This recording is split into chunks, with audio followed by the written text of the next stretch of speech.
ఇక ఓట్ల లెక్కింపు ప్రక్రియను పగడ్బందీగా నిర్వహిస్తామని ఇందుకోసం ఏర్పాట్లు అన్నీ పూర్తయ్యాయని కేంద్ర ఎన్నికల సంఘం తెలిపింది.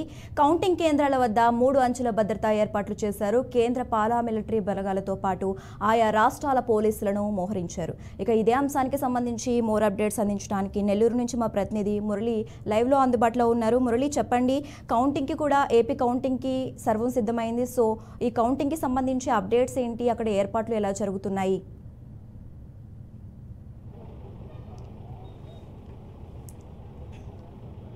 Good morning Shashirekha. అయితే నెల్లూరు జిల్లా వ్యాప్తంగా కూడా కౌంటింగ్కి సంబంధించినటువంటి ఏర్పాట్లు ముమ్మరంగా పూర్తి చేశారు. మరి కాసేపట్లోనే ఎన్నికలకు సంబంధించినటువంటి 2024 సార్వత్రిక ఎన్నికల కౌంటింగ్ ప్రక్రియ మొదలు కాబోతోంది. ఉదయం 8 గంటలకి పోస్టల్ బ్యాలెట్లతో ప్రారంభమైనటువంటి కౌంటింగ్ ప్రక్రియ సాయంత్రం వరకు కూడా కొనసాగబోతోంది. ప్రస్తుతం నెల్లూరులోని కనుపర్తిపాడు ఇంజనీరింగ్ కళాశాల ప్రాంగణంలో కూడా ఇందుకు సంబంధించినటువంటి ఏర్పాట్లను జిల్లా కలెక్టర్, అదేవిధంగా ఎన్నికల అధికారి హరినారాయణ్, అదేవిధంగా ఎస్పీ ఆరిఫ్ హఫీజ్ ఆధ్వర్యంలో కూడా ఏర్పాట్లు అయితే ముమ్మరంగా చేశారు. ఇప్పటికే ఏజెంట్లు, అదేవిధంగా అభ్యర్థులు కూడా భారీ ఎత్తున ప్రియదర్శిని ఇంజనీరింగ్ కళాశాలకు చేరుకున్నారు. పోలీసులు గట్టి బందోబస్తు, ప్రత్యేకించి మూడు అంచుల బందోబస్తు నడుమ అన్ని రకాల ఏర్పాట్లు కూడా పూర్తి చేసినటువంటి పరిస్థితి ఉంది. ఒకసారి నెల్లూరు జిల్లా విషయానికి వస్తే, నెల్లూరు జిల్లాలో ఒక పార్లమెంటు, 8 అసెంబ్లీ నియోజకవర్గాలకు సంబంధించినటువంటి కౌంటింగ్ ప్రక్రియ కొనసాగబోతోంది.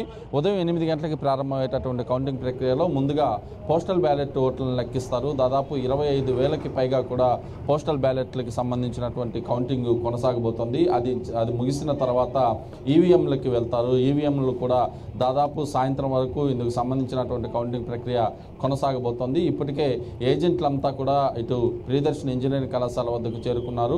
మొత్తం 3 అంచెల కట్టుదిట్టమైనటువంటి బందోబస్తు, భద్రత నడుమ ప్రత్యేకించి కూడా బారికేడ్లను ఏర్పాటు చేశారు. ప్రతి ఒక్కరిని క్షుణ్ణంగా పరిశీలించిన అనంతరమే లోపలికి అనుమతిని కూడా ఇస్తున్నారు. కౌంటింగ్ హాల్ వద్దకు చేరుకునేటటువంటి ఏజెంట్లకి మొబైల్ ఫోన్స్ కానీ, ఎలక్ట్రానిక్ పరికరాలు కానీ అనుమతి లేవు అని కూడా చెప్తున్నటువంటి పరిస్థితి. ప్రస్తుతం నేను కనుపర్తిపాడు ఇంజనీరింగ్ కళాశాల వద్ద ఉన్నాను. ఇక్కడ ఏజెంట్లు, అదేవిధంగా భారీ బందోబస్తును కూడా ఏర్పాటు చేసినటువంటి విషయం తెలిసిందే. ఏదైతే వరుసగా కూడా 3 గేట్లను అయితే ఏర్పాటు చేశారు. ఇక్కడ వరకు వాహనాలకి అనుమతిస్తున్నారు. ఇక్కడ నుంచి ఏదైతే ఎన్నికల సంఘం ఏర్పాటు చేసినటువంటి బస్సుల ద్వారానే కౌంటింగ్ హాల్ లోపలికి కూడా తీసుకెళ్లేటటువంటి పరిస్థితి ఉంది. పటిష్ట బందోబస్తును అయితే ఏర్పాటు చేశారు. ఎవరైతే ఈసీ ఇచ్చినటువంటి గుర్తింపు కార్డులు ఉన్నటువంటి వ్యక్తుల్ని మాత్రమే ఇక్కడ వరకు కూడా అనుమతిస్తున్నటువంటి పరిస్థితి. జాతీయ రహదారికి అవతల వైపే మిగిలినటువంటి వారిని కూడా దాదాపుగా ఆపేసినటువంటి పరిస్థితి కూడా ఉంది. ఎక్కడికక్కడ ఇందుకు సంబంధించినటువంటి ప్రక్రియ అయితే కొనసాగబోతోంది. ప్రస్తుతం మనతో పాటు ఎమ్మెల్సీ పర్వతరెడ్డి చంద్రశేఖర్ రెడ్డి ఉన్నారు. ఒకసారి మాట్లాడే ప్రయత్నం చేద్దాం. సరే, ఎలాగా చేస్తున్నారు ఏర్పాట్లు, ఏ విధంగా ఉన్నాయి? ప్రస్తుతానికైతే చక్కగానే ఏర్పాట్లు అన్నీ కూడా ఉన్నాయి. మరి కొంతసేపట్లో, అంటే సుమారుగా ఇంకొక గంటలో కౌంటింగ్ కూడా ప్రారంభం కాబోతా ఉంది. ఏజెంట్స్ అంతా కూడా ఇప్పుడే లోపలికి చేరుకోవడం కూడా జరిగింది. మరి అధికారుల మీద నమ్మకం ఉంది. పూర్తి స్థాయిలో ఎలాంటి ఇబ్బంది రాకుండా అందరికీ కూడా న్యాయం జరిగేలాగా చక్కగా కౌంటింగ్ ప్రక్రియను పూర్తి చేస్తారనే నమ్మకం ఉంది. సో తిరిగి నేను ఒక వైఎస్ఆర్సీపీ ఎమ్మెల్యేగా తప్పకుండా వైఎస్ఆర్సీపీ కూడా రాష్ట్రంలో గెలుస్తుందని ఆశాభావాన్ని వ్యక్తం చేస్తున్నాను.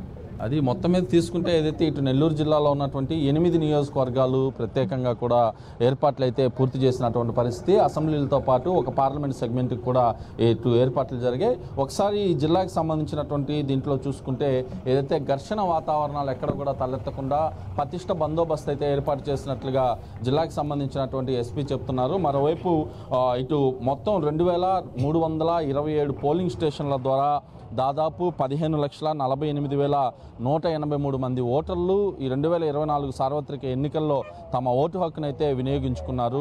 ఈ ఓట్లన్నీ కూడా సాయంత్రం వరకు లెక్కింపులోకి వచ్చేటటువంటి పరిస్థితి ఉంటుంది. ప్రతి నియోజకవర్గానికి కూడా 14 టేబుల్స్ లెక్కన ఏర్పాటు చేశారు. 14 టేబుల్స్ లెక్కన సాయంత్రం వరకు కౌంటింగ్ జరగబోతుంది. అందులో ప్రధానంగా కందుకూరు 20, కావలి 23, ఆత్మకూరు 20, కోవూరు 24, నెల్లూరు సిటీ 18, నెల్లూరు రూరల్ 21, ఉదయగిరి 24, సర్వేపల్లి 21 రౌండ్స్లో కూడా ఎన్నికలకు సంబంధించినటువంటి కౌంటింగ్ ప్రక్రియ పూర్తి కాబోతోంది.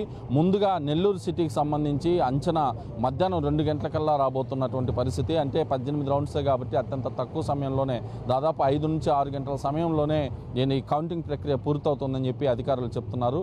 మిగిలినటువంటి నియోజకవర్గాలు 20, 24, 23 రౌండ్స్ కూడా ఉన్నాయి. వాటిని కూడా సాయంత్రం 5 నుంచి 6 గంటల లోపలే ఒక అంచనాకైతే వస్తారు. ఆ తర్వాత ఎవరైతే అభ్యర్థి గెలుపొందినటువంటి అభ్యర్థికి ఇటు ఎన్నికల అధికారి దగ్గర నుంచి ఒక ఏదైతే గెలుపొందినట్లుగా ధృవీకరణ పత్రం అందజేసిన తర్వాత ఈ కౌంటింగ్ ప్రక్రియ ఆయా నియోజకవర్గాల వారీగా కూడా ముగిసే అవకాశం ఉంటుంది. మధ్యాహ్నం 12 గంటల లోపే అసలు ఎలాంటి పరిస్థితులు రాష్ట్ర వ్యాప్తంగా ఉన్నాయి, ఏ పార్టీకి ప్రజలు మద్దతు పలికారనే విషయాన్ని కూడా ఒక స్పష్టమైనటువంటి అవగాహన వచ్చే అవకాశం కూడా ప్రత్యేకంగా కనిపిస్తుందని చెప్పుకోవచ్చు. అయితే ఇందుకు సంబంధించి అల్లర్లు ఘర్షణ వాతావరణాలు అయితే తలెత్తకుండా ప్రత్యేక కట్టుదిట్టమైనటువంటి చర్యలు అయితే తీసుకున్నామని చెప్తున్నారు. అభ్యర్థులు కానీ అదేవిధంగా రాజకీయ పార్టీలకు సంబంధించినటువంటి నేతలు, కార్యకర్తలు, అభిమానులు ఎవరైనా సరే బాణాసంచాలు కాల్చడం, ర్యాలీలు చేయడం, నిబంధనలు అతిక్రమించి ఎలాంటి కార్యాచరణ చేసినా కూడా కఠిన చర్యలు అయితే తప్పవని చెప్పి ఈసీ హెచ్చరికలు కూడా జారీ చేసినటువంటి పరిస్థితి ప్రత్యేకంగా కనిపిస్తుందని చెప్పుకోవచ్చు. ఇప్పటికే నెల్లూరు నగరానికి అభ్యర్థులు తమ ముఖ్య కార్యకర్తలు, నేతలతో కలిసి చేరుకున్నారు. నెల్లూరులోని అనేక హోటల్స్లో కూడా వీళ్ళు దిగినటువంటి పరిస్థితి కూడా ఉందని చెప్పుకోవచ్చు. అయితే మొత్తం ఇటు 8 అసెంబ్లీ, ఒక పార్లమెంటుకి నెల్లూరులో జరుగుతుండగా ఉమ్మడి నెల్లూరు జిల్లాలోని ఇటు గూడూరు, సూళ్లూరుపేట, ఇటు వెంకటగిరి ఈ 3 నియోజకవర్గాలు తిరుపతి జిల్లా కింద వస్తాయి. కానీ ఉమ్మడి నెల్లూరు జిల్లాలోకి ఇది లెక్క ఉంటుంది. అయితే ఈ 3 నియోజకవర్గాలకు సంబంధించి తిరుపతిలోని పద్మావతి కళాశాలలో కూడా కౌంటింగ్ ప్రక్రియ కొనసాగుతోంది. 10 నియోజకవర్గాలకు సంబంధించి సాయంత్రం వరకు అన్ని రకాల ఫలితాలు కూడా వెలువడేటటువంటి అవకాశం ఉంది. ఏదేమైనప్పటికీ 2024 సార్వత్రిక ఎన్నికలు మే నెల 13వ తేదీన చెదురుమదురు ఘటనలు మినహా ప్రశాంత వాతావరణంలో అయితే ముగిశాయి. అయితే ఆ తర్వాత చోటు చేసుకున్నటువంటి ఘర్షణలు, ఇతర అల్లర్ల నేపథ్యంలో ఎన్నికల కౌంటింగ్కి మాత్రం అధికారులు ముందస్తు ఏర్పాట్లు, భద్రతా ఏర్పాట్లు అయితే కట్టుదిట్టంగా చేశారు. ఎక్కడ ఎలాంటి అవాంఛనీయ సంఘటనలు కూడా జరగకుండా చర్యలైతే చేపట్టామని చెప్పారు. మొత్తం మీద తీసుకుంటే ప్రశాంత వాతావరణంలో అయితే కౌంటింగ్ ప్రక్రియ మరి కాసేపట్లో మొదలు కాబోతోంది. Sasikala. Okay right, thanks for updates Murali.